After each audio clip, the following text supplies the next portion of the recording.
Hello everyone, welcome to happy learning. आज इस video में हम प्रोनाउन के यूजेस करेंगे। प्रोनाउन का ऑब्जेक्टिव केस यूज़ होता है इन वर्ब्स के बाद।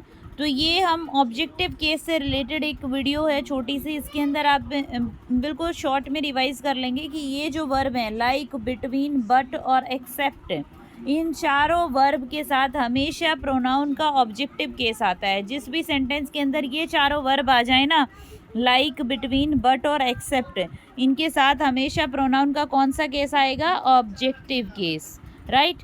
नेक्स्ट, अगर सेंटेंस के अंदर हमारी कोई भी प्रेपोजिशन दे रखी हो, on, at, in, upon, under, कोई भी प्रेपोजिशन दे रखी हो तो उसके बाद हमेशा प्रोनाउन का कौन सा केस आएगा? ऑब्जेक्टिव केस है।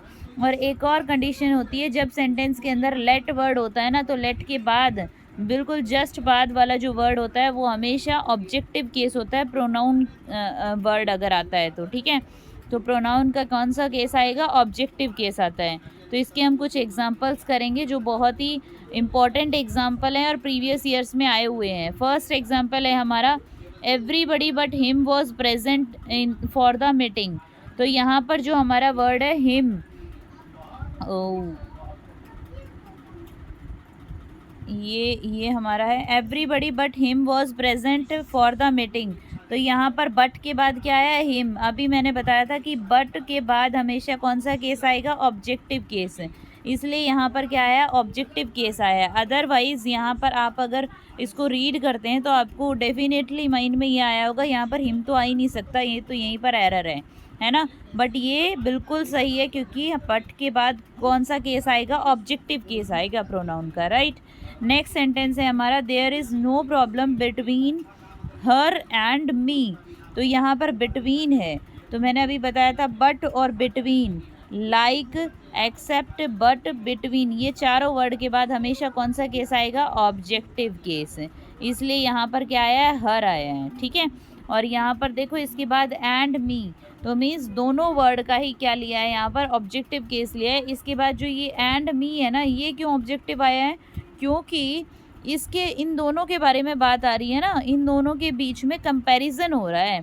There is no problem between her and me, कि हम दोनों के बीच में कोई प्रॉब्लम नहीं है, मतलब दोनों से रिलेटेड कोई बात है।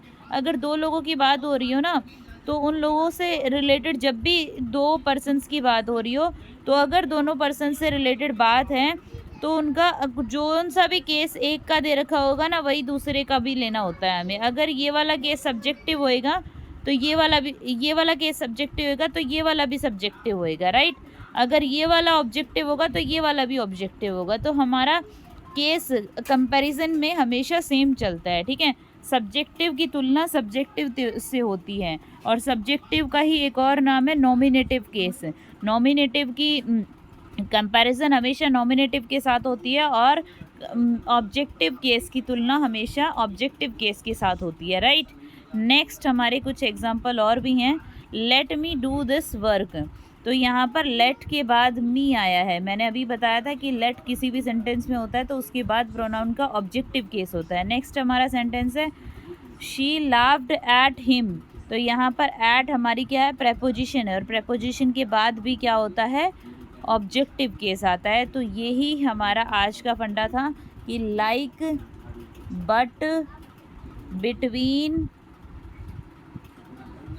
और एक्सेप्ट, इन चारों वर्ड्स के बाद हमेशा प्रोनाउन का ऑब्जेक्टिव केस आता है, राइट।